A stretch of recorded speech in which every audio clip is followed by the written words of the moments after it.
The Joe Rogan Experience. Well, that's why we were talking about, I think you had a guest on that talked about how everything's getting, robots are taking over. That's the book by Andrew Yang. It was probably the presidential candidate. Yeah, talking about how they're going to subsidize the whole population. Yes. They call it universal basic income. But with that, it sounds like it may happen, that type of a system. But there's still going to be despair because you still need a sense of purpose. You still need to work and feel good about yourself. That's the counter to that, yeah. And I agree with both things, unfortunately. It's like, I agree that most likely automation is going to take over. Here's the thing. When people need purpose, they still need purpose. They need purpose now. But would $1,000 a month, if everyone knew they had $1,000 a month coming from the government, would it make you more invested in being an American? Would it make you more invested in keeping this thing running? Like you're actually getting paid from it. You're looking at America like it's generating income, and you're getting paid from it.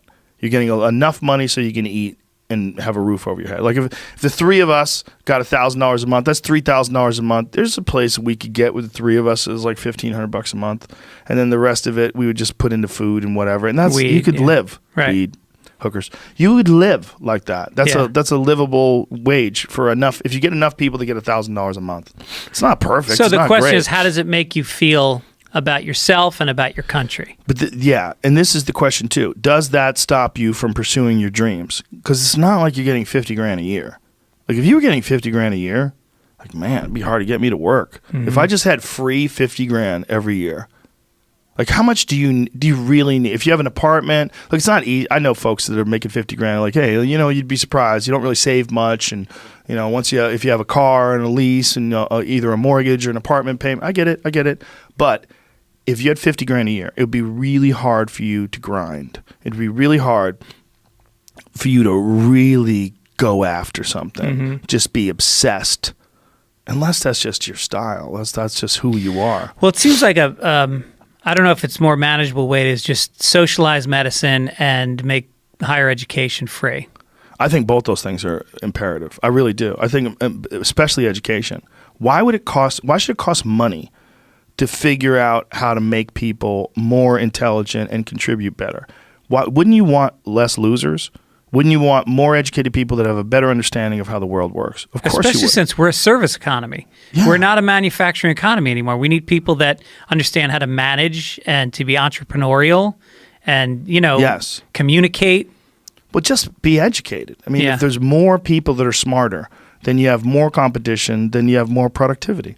I mean, it would just be better for everybody. You don't want ignorant people. You don't want it. It's Meanwhile, education, my son's going to college. It's fucking $65,000 a year. That's so much times money. 4 years, times two kids, that's $600,000 a year. What Americans got an extra $600,000? So your kid is now saddled with a debt that he'll be paying off forever. He's underwater. Well, it's not $600,000 a year. You're saying $65,000 a year and two kids. 65, that's 70, 130. $130,000. You mean 60? You mean forever? Years, yeah, for 4 years. For 4 years times two kids. I was like $650,000 a year. That's like $600 total over the course of their college careers. Yeah. You're base, and you have to make more than $1 million to have that. By the way. Yeah. Because you got to pay taxes. Yeah. And you're not just only spending money on that. You got to spend money on living expenses and your mortgage and your house, and so that you're really talking about $2 million probably. And don't think your kid's coming out of college into a job that's going to be able to support himself. Oh You're still going to be subsidizing their phone and their car insurance and probably part of their rent for the next 5-6 years Plane after tickets that. when they come to visit. Yeah. And if you're thinking about that over these 4 years, you really, if you want $100,000, you kind of have to make 200. Mm-hmm. And then you got insurance.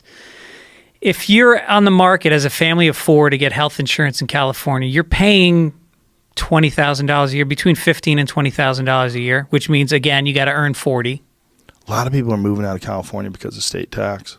A lot of people realize, I can live in Nevada and not pay any state tax. Yeah. Why would I want to pay state tax? What am I doing? That's a lot of money. It is. It's like 10%, right? Yeah, and then if you live in New York City, you have to pay a state and a city tax. Oh, you dirty Big bitches. fat fucking city tax. Oh, is that to keep the rats? That's to keep what's the electricity going for the guys that are taking a train in from Connecticut every day and working on Wall Street Those that aren't paying the crooks. fucking city tax.